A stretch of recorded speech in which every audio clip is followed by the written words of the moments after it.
Right. Chips. Oh. Chips start life as potatoes. You know that. So what variety of potato do we have here?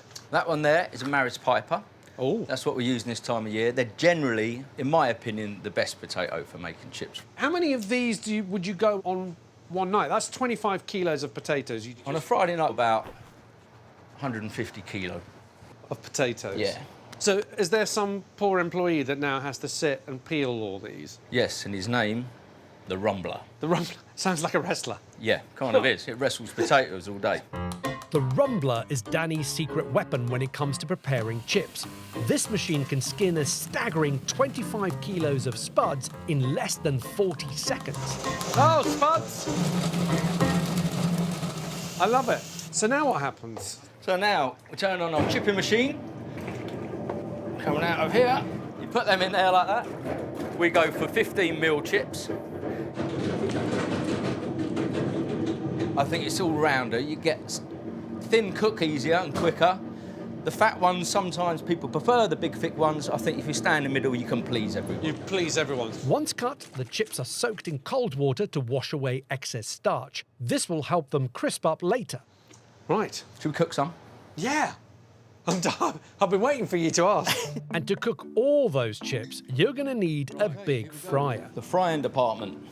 Talk me through this. What are we looking at here? OK, this is a Henry Nuttall frying range, the best in the market. It's basically a big frying pan, but with a brain. OK. So it controls the temperatures, everything you set it at. A lot of fish goes in, it drops the temperature, it knows to bring the temperature back up. Right. And not go too high. This is the heart of the fish and chip shop. How much does this cost? About £60,000.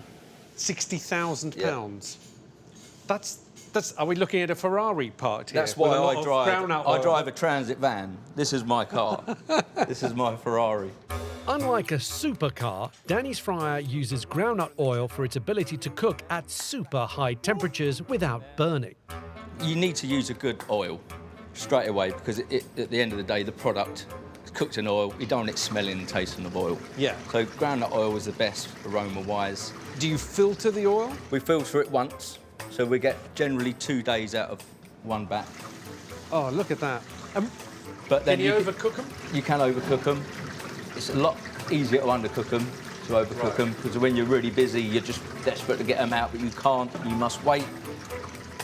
A little tip is to take them out and squeeze them, but you need them asbestos chef's hands for that. So the chips are in. Now for the fish. And Danny uses a simple mix of flour, milk, water, and a few top secret ingredients for his batter. Basically coat it in flour, light coat of flour, plain flour, give it a shake. Shake the excess? Look at your natural. Straight in the batter, give it a little swish around. And now you're going to lay it in and throw it away from you. Throw it away. Throw it away, just lob it in throw it there. away. I'll stand back. There we go. That will float to the top. And then when you take it out with the tongs, you can hold it over the range. And if the juice runs out white, it's not ready. It's still raw. If it runs out clear, you're good to go. Also, remember, it takes about 6-7 minutes.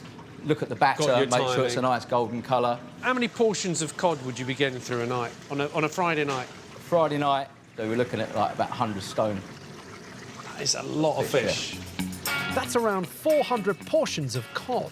Love it. Chips are golden brown, they go in there.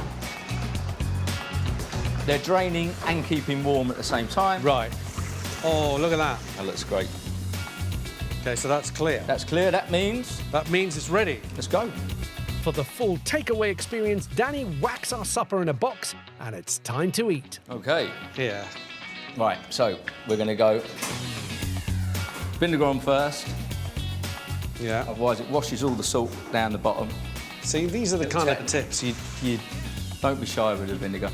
Do you like vinegar? I love vinegar. Good.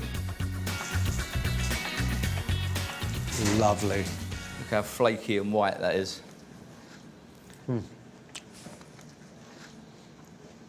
Mate, that is so good.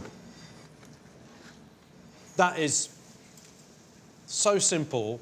What I really like about your batter is that it hasn't sort of bubbled up in excess and trapped a lot of oil in it. That's it. It's not a nice crispy coating, which is what batter should be. I'm going to try the chips as well. Chip shop chips. Yeah. I mean, they're proper, nice potato. Potato flavour, that's the thing. You can actually taste the potato. Danny, if I wanted to make a fish and chips at home, okay, I don't want to put you out of business or anything. No. But what would be your top tips? Good oil. Get yourself a tabletop fryer. Buy the freshest, nicest fish you can get. Buy your own Maris Piper potatoes. Cut them, spend a bit of time, cut them so they look like the sort of chips you want to eat, nice and even, so they cook evenly. Have fun. Danny, thank you. Pleasure.